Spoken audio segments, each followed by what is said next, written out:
শুভ দুপুর বন্ধুরা, তোমরা সবাই কেমন আছো? আশা করছি ভালো আছো। আজকের আমি দুপুরের থালি নিয়ে চলে এসেছি।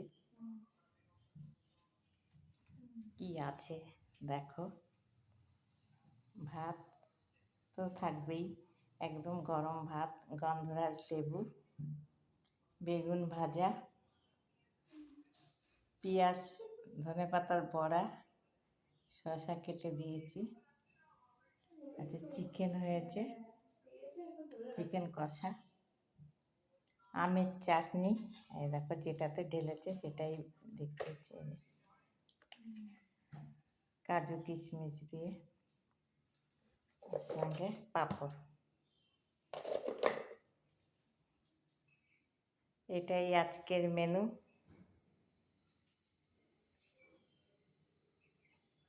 এটুকুই রান্না হয়েছে আজকে, আর কিছু হয়নি।